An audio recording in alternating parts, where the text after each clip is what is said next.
কৃষ্ণ কৃষ্ণ সকললৈ প্ৰণাম জনাই শ্ৰীকৃষ্ণ গীতা দৰ্শন শাস্ত্ৰ ভাগৰ পৰা 16 অধ্যায় মানে 16 সংখ্যক অধ্যায় দৈবাসুৰ সম্পদ বিভাগ যুগৰ পৰৱৰ্তী কীৰ্তন ভাগ আগবঢ়াইছো। জয় গুৰু শংকৰ।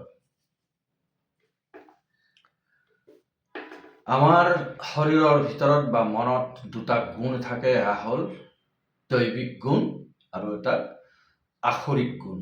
দৈবিক গুণ কেইটা তেওঁ আগতে অৰ্জুনক কৈছে। সেই দৈবিক গুণ কেইটাৰ অধিকাৰী হলেহে ঈশ্বৰমুখী হ'ব পাৰি, আৰু আখৰিক গুণৰ অধিকাৰী হলে কিন্তু আমি জনম মৰণ চক্ৰতেই ঘূৰি ফুৰিব লাগে বুলি তেওঁ অৰ্জুনক কৈ আছে। এতিয়া সেই দৈবিক গুণবিলাকৰ কথা কৈছে: অভয়, স্বাধ্যায়, মৃত্যু, অচাপল্য, অপশূন্য, অনুলুপ্ত, তপ, ক্ষমা, ধৈৰ্য, শৌচ, সত্য, লজ্জাযুক্ত, মোহ, অভিমান, অমোহ, অভিমান শূন্যতা, এইবিলাক হ'ল আমাৰ দৈবিক গুণ। আৰু সেই দৈবিক গুণবিলাকৰ তেওঁক কৈছে, কিয় কয় মানে তেওঁৰ অৰ্থ ভাঙনি কৰিছে। সেই দৈবিক গুণবিলাক শব্দবিলাকৰ অৰ্থ ভাঙনি কৰিছে। শুনক: সেই নিষ্ঠা জ্ঞানক কয় আত্মজ্ঞান, এবে শুনিও কহো কেন মত দান। আত্মজ্ঞানটো হ'ল নিষ্ঠাৰে অধ্যয়ন কৰি গুৰুমুখে সৎসংগত বহি যিখিনি বুজি পায়, দৃঢ় নিষ্ঠাৰে যদি আগবাঢ়ি গৈ থাকে ভক্তি পথত, যদি মনটো একেবাৰে নিৰ্মল হৈ যায়, একো বাসনা তাত নাথাকে, মানে মনটোৰ যেতিয়া বিলয় হৈ যায়, তেতিয়াই আত্মাটোৰ উপলব্ধি হয় বুলি কৈছে। সেই আত্মজ্ঞান মানে হ'ল আমাৰ আধ্যাত্মিক দিশৰ যিটো জ্ঞান, ঐশ্বৰিক জ্ঞান, সেইটো মানে আত্মজ্ঞান। আৰু এতিয়া মই তোমাক দানৰ বিষয়ে কওঁ, শুনা। দান শব্দটোনো কি বুজায়? আপোনাকো লাগি অন্ন ৰান্ধয় মাতৰ, তাতে অভ্যাগত ঠেকিলে অপৰ। বানতি সম কৰি তাক দেই অৰ্ধ অন্ন, খাইবা খোজনতে আখে আৰু একজন। তদৰ্ধক বান্ধিপনো কৰিব সবান, জীৱা এহি মতে দেই তাকে বোলে দান।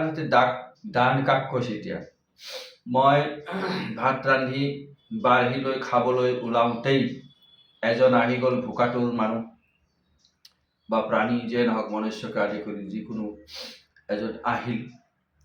তেওঁকো মই মোৰ ভাগৰ পৰা আধা তেওঁক খাবলৈ দিলোঁ। তেওঁক দিয়াৰ পিছতে আকৌ খাবলৈ লওঁতে আৰু এজন আহিল। তেতিয়া মোৰ আধাহে আছিল, আধাৰ আধা তেওঁক আকৌ দিলোঁ সেই দ্বিতীয়জনক দিয়াৰ পিছতহে মই খাইছোঁ।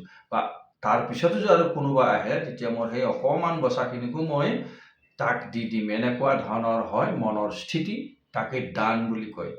সেই অকপট নিৰ্মল নিৰ্গুণ এনেকুৱা ধৰণৰ জ্ঞান আনিবলৈ হ'লেই সত্ত্বগুণৰ অধিকাৰী হ'ব লাগে। আৰু সত্ত্বগুণ আনিবৰ কাৰণে যিবিলাকৰ নাহে, সেয়া অভ্যাস কৰিব লাগে ঈশ্বৰৰ নাম লৈ লৈ। সেইটোকে ইয়াত বুজাবলৈ কৈছে। এতিয়া তাকেই দান বুলি কয়।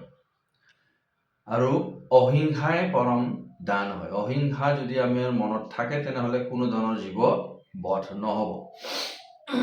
সেইটো এটা মহাদান। আৰু এনেকুৱা ধৰণৰ মনৰ অধিকাৰী হোৱাটো এটা দান বুলি কৈছে। এনেকুৱা ধৰণৰ মনৰ অধিকাৰী হ'বলৈ চাওক কিমান কষ্ট কৰিব লাগিব। মনটো, যিবিলাকৰ এনেকুৱা ধৰণৰ মন নাই, সেই তেওঁলোকৰ মানে মনটোত এনেকুৱা কৰিবলৈ হ'লে বহুত তপ কৰিব লাগিব। মন আৰু ইন্দ্ৰিয়ক বশীভূত, মনটোক দমাব লাগিব, ইন্দ্ৰিয়বিলাকক দমাব লাগিব। তেতিয়াহে এনেকুৱা ধৰণৰ অকপট মনৰ অধিকাৰী হ'ব পাৰি। কৰ্মেন্দ্ৰিয় নিয়মিলে তাৰ নাম দম, জ্ঞানেন্দ্ৰিয় নিয়মিলে তাৰ নাম সম। কৰ্ম ইন্দ্ৰিয়বিলাকক দমন কৰাটোকেই দম বুলি কৈছে, বশীভূত কৰাটো মানে নিৰোধন কৰা। জ্ঞানেন্দ্ৰিয়ক নিয়ম যদি কৰিব পাৰে, নিৰোধ কৰিব পাৰে, তাক মানে সম বুলি কৈছে। সম মানে যম, যম মানে উচিতভাৱে ব্যৱহাৰ কৰা এই ইন্দ্ৰিয়বিলাকৰ, উচিত ন্যায়সংগতভাৱে ব্যৱহাৰ কৰা। কেনে কৰ্মেন্দ্ৰিয় সম তাক শুনো, কৃষ্ণ কেনে কৰ্মেন্দ্ৰিয় ভেদ শুনা কহো তাক, হস্তপদ গুজ্জ লিংগ বোলে আৰু বাক, জিহ্বা নাসা চক্ষু কৰ্ণাত্মক জ্ঞানেন্দ্ৰিয়, সমে মনে হবে বিষয়ত প্ৰৱৰ্তয়। কৰ্মেন্দ্ৰিয় আমি জানোৱে হাত, ভৰি, মুখখন আৰু লিংগ গুজ্জদাৰ কিবা কৰ্মেন্দ্ৰিয়, জিভা, তাৰপিছত নাক, চকু, ছাল, কাণ, এইবিলাক আমাৰ জ্ঞানেন্দ্ৰিয়। গতিকে এই মনৰ সমতেই মনে এই ইন্দ্ৰিয়বিলাকক অধীন কৰি ইফালে সিফালে ওলাই গৈ, ভিতৰৰ পৰা ওলাই গৈ ইন্দ্ৰিয়বিলাকৰ সহায়ত এই যিটো বস্তু ভোগ কৰিব লাগে, যিটোত আসক্ত হয়, সেইটোলৈ ঢাপলি মিলে। কাম সংকল্পক এৰি ব্ৰহ্মযজ্ঞ কৰে, স্বাধ্যায় বুলয় তাক জানা সৰ্বত্ৰে। কাম সংকল্প এৰি, বিষয় বাসনাবিলাকৰ আসক্তি ত্যাগ কৰি যিসকলে ব্ৰহ্মযজ্ঞ কৰে, আসক্তি ত্যাগ কৰিবৰ অভ্যাস কৰি ব্ৰহ্মযজ্ঞ, ঈশ্বৰ চিন্তন কৰে, একাগ্ৰভাৱে ঈশ্বৰ চিন্তন কৰে, তাৰ বাবে শ্ৰদ্ধাই কৰিব লাগিব। যিসকলে পঢ়িব লিখিব জানে, শ্ৰদ্ধাই মানে নিজেই অধ্যয়ন কৰিব লাগে, ঈশ্বৰৰ শাস্ত্ৰবিলাক, সনাতন শাস্ত্ৰবিলাকক অধ্যয়ন কৰি তাৰপিছত জ্ঞান পথেৰে আগবাঢ়ি, তেনেধৰণেই আগবাঢ়ি গ'লে আকৌ মন ইন্দ্ৰিয়বিলাককো দমন কৰি গৈ থাকিব লাগিব। ঠিক সেইটোকে ব্ৰহ্মযজ্ঞ বুলি কৈছে, আৰু নিজেই অধ্যয়ন কৰাটোকে শ্ৰদ্ধাই বুলি কৈছে। তপস্যা কৰয় নৰ বিবিধ প্ৰকাৰে, তাক তপ বোলে কৃষ্ণ চান্দ্ৰায়ন কৰে। কৃষ্ণ চান্দ্ৰায়ন, এটা মানে খুব শৰীৰক কষ্ট দিয়া ব্ৰত। এইটো চন্দ্ৰ লোকত বাস হয় বুলি এটা মানে কিছুমান কথাত আছে, পুৰাণবিলাকত নিশ্চয় আছে হ'বা, সেইকাৰণে ইয়াত দিছে কষ্ট সাধনা, শৰীৰটোক ভোকে পিয়াসে ৰাখি পেলাই মনটোক একাগ্ৰ কৰাৰ সাধনা। কৃষ্ণ চান্দ্ৰায়ন মানে 1 মাহ ব্ৰত হয় বুলি কৈছে। যেনেকে একদম শুক্লপক্ষৰ প্ৰথম দিনৰ পৰা পূৰ্ণিমালৈকে, আকৌ পূৰ্ণিমাৰ পৰা এইফালে অমাৱস্যালৈকে এনেকে ব্ৰত ৰাখে। আৰু খাদ্যবিলাক ঠিক তেনেধৰণে মানে আজি অকণমান খালে, কালি অকণমান খালেকে বঢ়াই গৈ পূৰ্ণিমাত অকণমান 14 নে 15 গৰাহ খায়। তাৰপিছত আকৌ কৃষ্ণপক্ষত লাহে লাহে এই ভাতৰ গৰাহটো কমাই গৈ প্ৰতিপদত মাত্ৰ 1 গৰাহ খায়। এনেকুৱা ধৰণৰ মনটোক তাৰমানে নিয়ন্ত্ৰণ কৰিবলৈ বা কিবা এটা পাবলৈ বোলে আগতে তেনেকুৱা ধৰণৰ ব্ৰত কৰিছিলে। সেইটো কষ্টসাধ্য ব্ৰত। কিন্তু এতিয়া যদি তপ বুলি কোৱা হয়, তপটো হ'ল মন আৰু ইন্দ্ৰিয়বিলাকক দমন কৰাৰ যিটো অভ্যাস আমি কৰোঁ, সেইটোকো তপস্যা বুলি কয়, তপ। আৰু ঈশ্বৰক পাবলৈ হ'লে মনটো নিৰ্মল কৰিব লাগিব, আৰু মন নিৰ্মল কৰিবলৈ হ'লে মনৰ সৈতে ইন্দ্ৰিয়বিলাককো বশীভূত কৰিব লাগিব, আসক্তি ত্যাগ কৰিব লাগিব বিষয়বিলাকৰ ওপৰত। তেতিয়াহে লাহে লাহে মনটো নিৰ্মল হ'ব আৰু ঈশ্বৰমুখী হ'ব পাৰি বুলি কৈছে। ৰাম সত্যাকে সত্য বোলয় স্বৰূপ মাত্ৰ কয়, আৰ্যব বোলয় তাক বক্ৰ ভাৱৰয়।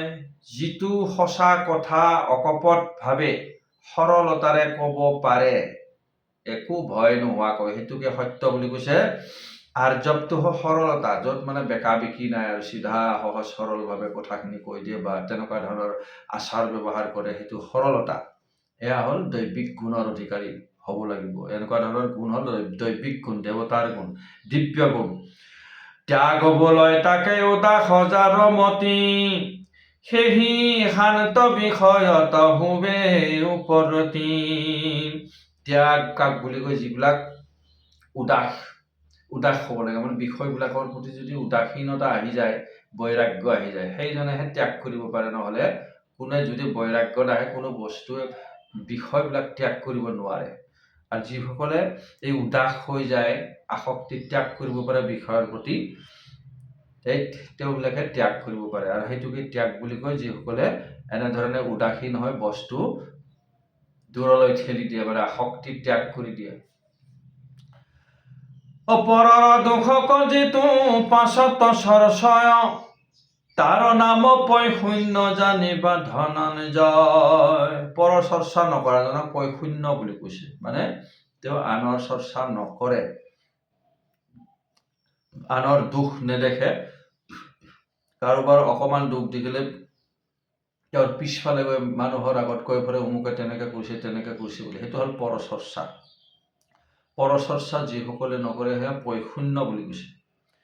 অকাৰ্যত নিবৰ্তয় লজ্জা নাম তাৰ, তাক মৃদু বুলি ক্ৰূৰ ভাৱ নাহি যাৰ। অকাৰ্যত নিবৰ্তয় মানে কোনো ধৰ্মৰ কৰ্ম কোনো এটা কৰ্ম যদি কৰি একো লাভ নাই, বেয়া কৰ্ম, মানে যিটো কৰ্ম কৰিব নালাগে সেইটো কৰ্ম যদি কৰে তাতে লজ্জা লাজ কৰে যিসকল সাধক হয়, মানে শাস্ত্ৰবিহিত কৰ্মহে তেওঁলোকে কৰে, অবিহিত কৰ্ম কৰাতেই তেওঁলোকে লাজ পায়। নাকি আমাৰ সেই বদনটো গোটেই কাপোৰ নোহোৱা হৈ গ'ল, তাত যে আমি লাজ পাওঁ, সেই লাজটো আমাৰ সাংসাৰিক লাজ।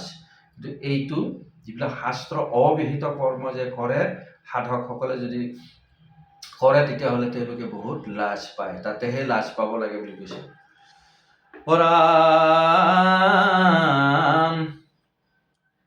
আৰু তাক মৃদু বুলি ক্ৰূৰ ভাৱ নাহি যাৰ, বিনয় যাৰ মানে ক্ৰূৰতা নাই, ভিতৰত মানে কঠোৰতা নাই, সেইটোকে বিনয়ী ভাৱ বুলি কৈছে। কাৰোবাক মাতিলে খুব বিনয়েৰে মাতে, খুব নম্ৰভাৱে মৃদুভাৱে মাতে।